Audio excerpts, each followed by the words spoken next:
What if the person you've always been compared to, the one who shines brightest in every room, has no idea who you are? I leaned against the kitchen counter, fingers curled around a cold soda can, the fizz hissing softly as my brother Damien held court in our family's suburban living room.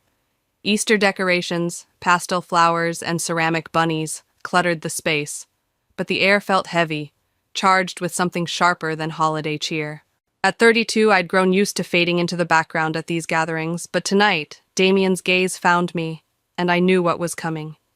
His words, sharp as a blade, were about to cut deeper than ever, and I wondered if he'd ever suspect the secret I carried, a truth so vast it could unravel his entire world. The living room buzzed with relatives, their laughter bouncing off the walls as Damien, mid-30s and polished in a tailored blazer, described his latest prize, an $80,000 Tesla, sleek and gleaming in his driveway 3 miles away. "It's the future," he said, voice loud enough to drown out the clinking of wine glasses. His eyes flicked to me, a smug glint in them. "Still renting, Evelyn? At your age, throwing money at landlords?" The room erupted in chuckles, aunts and cousins glancing my way with pity or amusement. My chest tightened, a familiar ache blooming beneath my ribs. I forced a smile, lips pressed thin, and took a sip of soda, the cold bubbles sharp against my tongue. In our family, success was a performance, and Damien was the star, always had been. I was the quiet one, the renter, the disappointment. I clutched the can tighter, its aluminum denting slightly under my grip, and let the moment pass. Damien wasn't done. As the chatter resumed, he sauntered closer, leaning against the counter with that infuriating grin. "You really should do better, sis," he said, loud enough for me alone, his breath tinged with the Merlot he'd been sipping. "The family's embarrassed by you." My jaw clenched, a tremor of anger mixing with hurt. I wanted to snap back, to tell him he had no idea what I'd built, but I swallowed the words. "What do you mean?" I asked, voice steady despite the heat rising in my cheeks. He rolled his eyes. "That cramped 800-square-foot apartment? You own nothing. Grandpa left me everything, and I made something of it. You're stuck playing small." He flicked imaginary dust off his $500 blazer, dismissing me. My nails bit into my palms, but I kept my face calm, a mask I'd perfected over the years. I grabbed my coat from the rack, nodded politely, and slipped out, the April air cool against my burning skin. Enough was enough. I drove the 10 miles back to my apartment in silence, the city lights blurring through my windshield like scattered stars. My heart pounded, Damien's words echoing, embarrassed, nothing, small. Yet beneath the sting, something stirred, determination, hard and unyielding. I pulled into the parking garage of my high-rise, the lobby's marble floor gleaming under soft lights. Upon the 10th floor, I unlocked my door and flicked on a switch, the room bathing in a warm glow. My apartment was modest, yes, but deliberate, a custom-made walnut table, a $5,000 painting by a rising Chicago artist, each piece chosen for quality over flash. I set my purse on the counter, the leather soft against my fingers, and opened my sleek silver laptop. A spreadsheet loaded, rows of figures scrolling by, properties in Denver, vineyards in California, assets worth $10 million. My eyes scanned the numbers, confirming everything was in order. I closed the laptop with a firm click, my pulse steadying. Let Damien mock me for renting. Let them all think what they want. They had no idea what I truly owned, and for now, that was my power. I stood in the quiet, the city's hum faint beyond my windows, and felt a resolve settle deep in my bones. This was only the beginning. How does a child learn to thrive in someone else's shadow? As I stood in my apartment's quiet, the city's pulse faint beyond the glass, I closed my eyes, and memories flickered like old film reels. At 32, I carried the weight of a childhood where I was always second, my brother Damien, the golden child who soaked up every spotlight. Those early years, etched in my bones, weren't just scars. They were the forge that shaped my silent ambition, the spark that lit a fire no one saw coming. I was 8, Damien 10, in our suburban Ohio home, its beige walls lined with family photos that seemed to feature only him. He stood in a $200 suit, tie knotted by Mom, while I lingered in second-hand jeans, clutching a worn library book. "Look at our little man," Dad said, polishing Damien's dress shoes until they gleamed. I hovered by the staircase hoping for a glance, but their eyes stayed on him, his grades, his charm, his potential. "Stay out of the way, Evelyn," Mom murmured, her voice soft but firm. I nodded, retreating to my room where I traced the book's pages, promising myself I'd build something they couldn't ignore.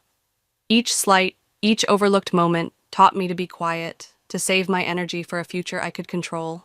Years later, when Grandpa died, the ground shifted beneath us. I was 20, sitting in a lawyer's office in Cleveland, the air thick with the scent of old paper. The will was read. Damien, at 22, inherited properties, stocks, and a $2 million trust fund. I got nothing, not a trinket, not a note. Damien's smirk cut deeper than the words, his feigned solemnity a thin veil. I didn't cry, though my throat burned. Outside in the parking lot, I stared at the gray sky, the weight of exclusion heavy but clarifying. I wouldn't beg for scraps. I'd make my way, and it would be bigger than their handouts. That resolve carried me through my 20s. I lived in a $500 a month studio, its walls thin enough to hear neighbors' arguments, and worked nights at a diner, the grease clinging to my skin. By day, I haunted libraries, devouring books on finance, real estate, anything to outsmart the system. My first move was a $100,000 fixer-upper in a Columbus neighborhood poised for growth. I scraped together a down payment, renovated it with borrowed tools, and sold it for a $30,000 profit. Then another and another, each deal sharper, each dollar saved. I studied market trends, memorized zoning laws, and built a portfolio in the shadows. No one knew, not Mom, not Damien, not the relatives who still asked, "When are you going to settle down, Evelyn?" I'd smile, say soon, and keep moving. And those years of hustle weren't glamorous, but they were mine. Each small victory, a signed deed, a bank balance ticking upward, felt like reclaiming a piece of myself. I learned to be patient, to let my work speak when the time was right. As I opened my eyes in my apartment, the past faded, but its lessons lingered. The fire from those slights, that will, those lonely nights, still burned. I wasn't done proving them wrong, not by a long shot. What does it feel like to be erased by the people who should know you best? As I stood in the quiet of my apartment, the echo of my past victories still warming my chest, a new storm was brewing. The fire I'd kindled in those lonely years of hustle was mine alone. But now Damien's voice, sharp, relentless, was weaving a narrative that painted me as a failure. At 32, I'd learned to shrug off his taunts, but when my phone began to hum with messages from cousins and aunts, their pity slicing through the screen, I felt the walls of my world closing in. This wasn't just a sibling spat anymore. It was a campaign to bury me. It started subtly, a week after Easter, with a text from my cousin Lena in Pittsburgh. "Evelyn, you okay? Heard you're in debt." I stared at the words, my thumb hovering over the reply. Debt? The idea was laughable. My portfolio spanned 8 states, $10 million in assets. But the rumor stung. Then came a call from Aunt Marie, her voice dripping with concern. "Damien says you're struggling, honey. Renting because you can't afford a house?" I gripped the phone, the plastic creaking. "I'm fine," I said. My tone clipped and hung up before her questions could dig deeper. Each message, each call, was a pinprick, a reminder of how easily my family swallowed Damien's lies. He told them I owed $50,000, that I was dodging creditors, even hinting I was tangled in something shady. In our family, gossip stuck like tar, and my silence only fueled it. The worst came from Mom. I was slicing apples in my kitchen, the knife's rhythm steadying my nerves, when her call broke the quiet. "Evelyn, you need to clear things up," she said, her voice tight with disappointment. "Damien says you're in trouble. Why can't you just be honest?" The apple's flesh gleamed under the blade, and I paused, my pulse thudding in my ears. Honest? She'd never asked about my life, never noticed the deals I'd closed or the libraries I'd funded. "I'm fine, Mom," I said, each word a stone. She sighed, a sound I knew too well. Damien was the star, and I was the shadow, always to blame. I ended the call.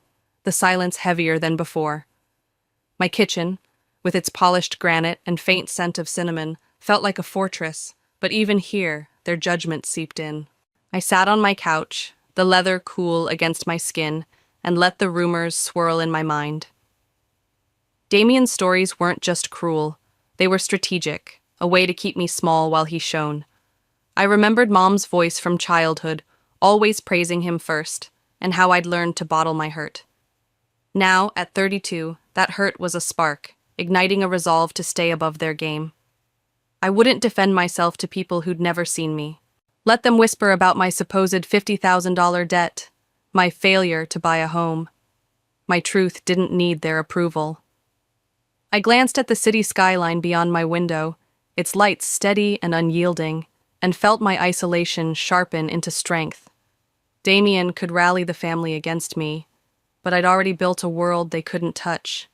This was their loss, not mine, and I'd prove it, not with words, but with what came next. How do you reclaim a story that's been twisted against you? After weeks of dodging my family's whispers, their pitying texts painting me as a broke dreamer, I felt a quiet fire steadying my core.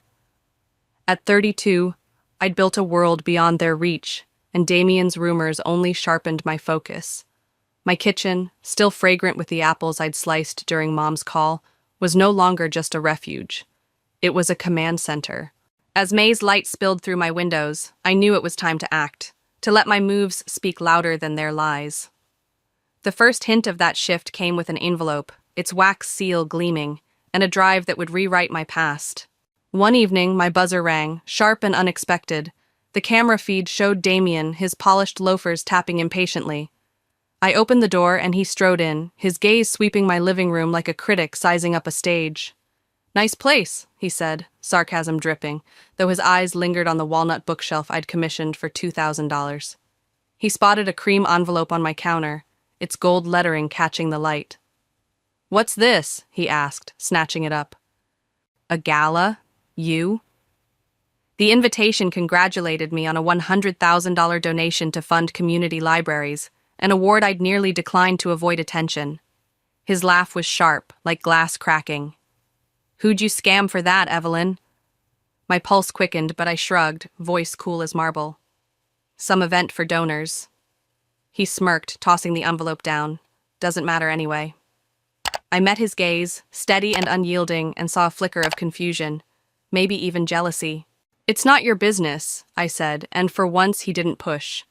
He left with a curt nod, but that moment marked a shift. I wouldn't explain myself, not yet. My actions would do the talking.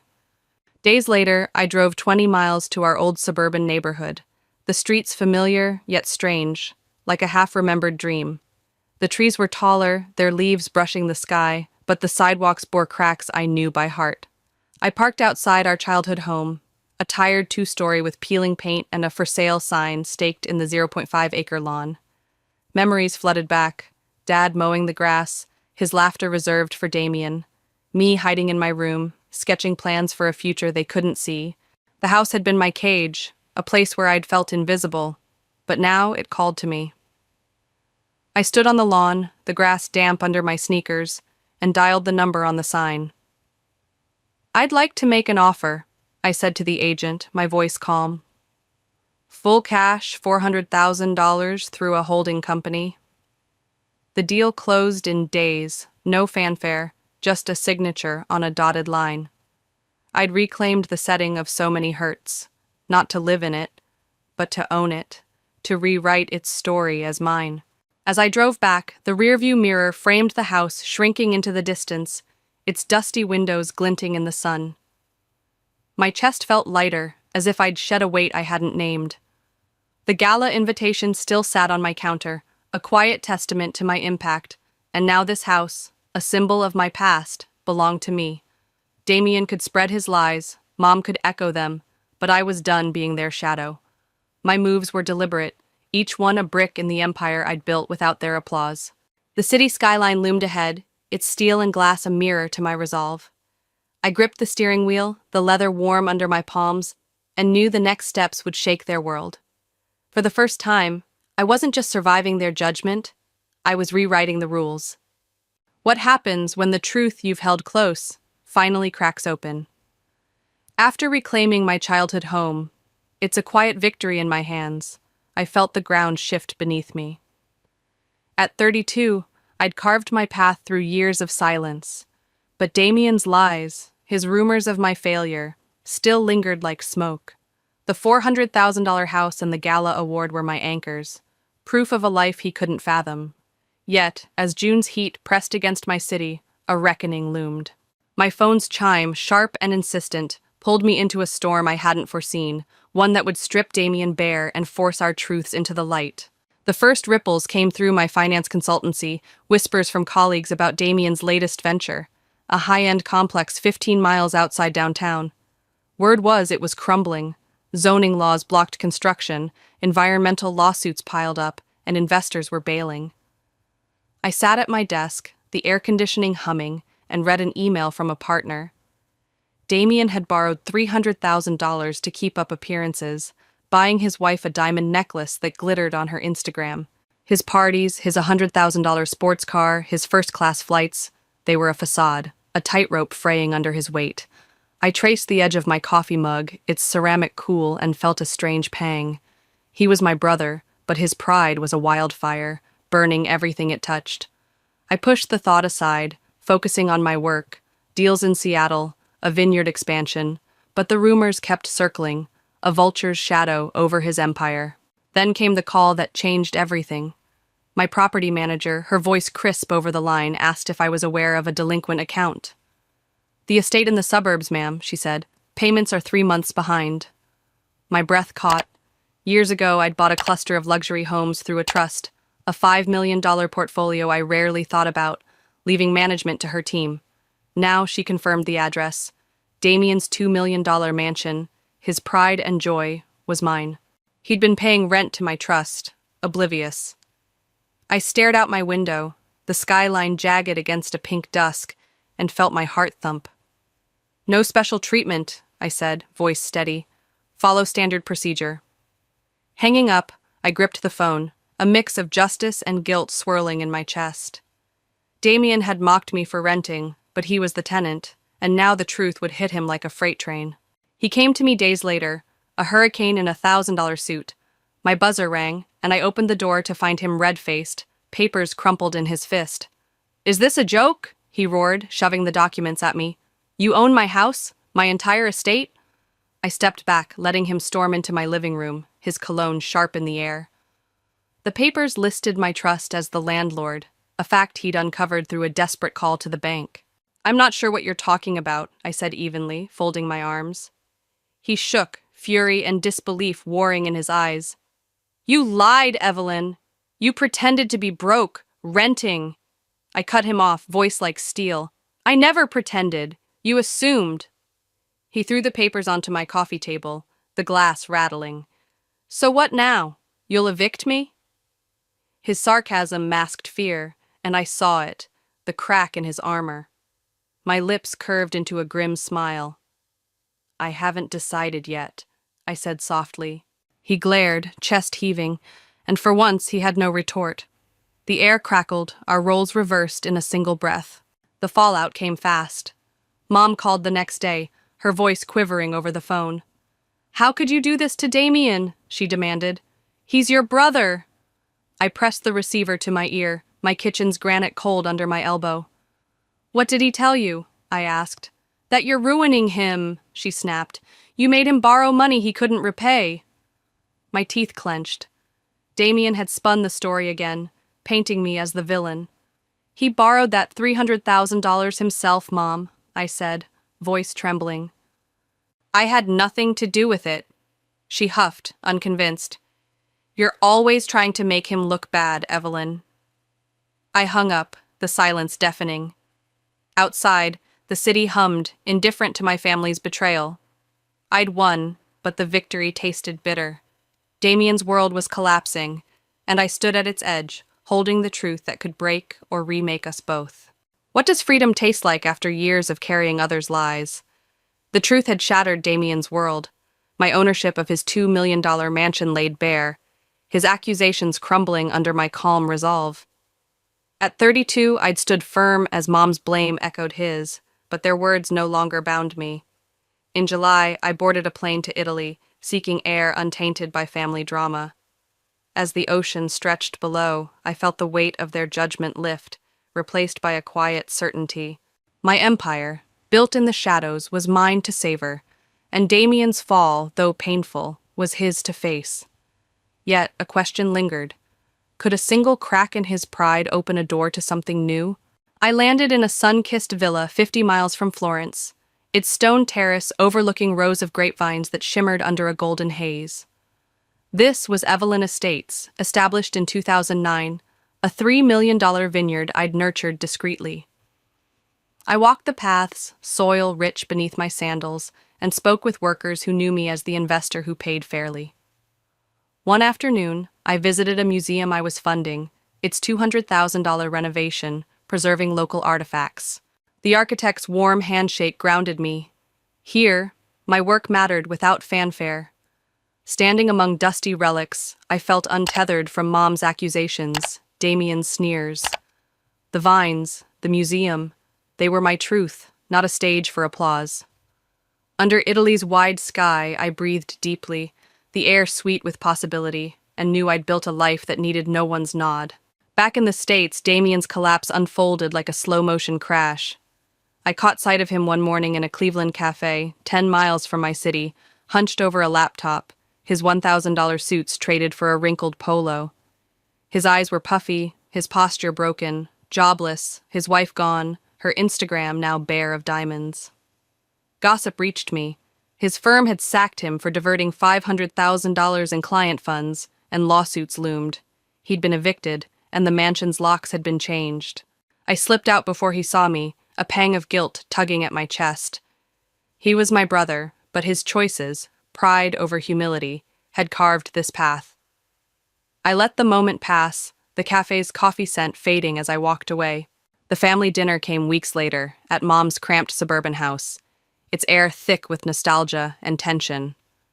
I arrived, the table set with her old china, but Damien stumbled in late, red-eyed, trembling. He pointed at me, voice shaking. "You betrayed me, Evelyn. You destroyed my life." Relatives gasped, forks pausing midair. Mom's eyes welled, torn between us. I set my napkin down, heart pounding but voice steady. "You did that yourself, Damien. You stole from your firm, defaulted on your lease." He slammed the table, silverware clattering. "You're jealous!" I stood, refusing his trap. "I'm done," I said, and left, the door's click final. The night air cooled my skin, and I drove away, head high, no longer their scapegoat. Then a letter arrived, its envelope scrawled with Damien's handwriting.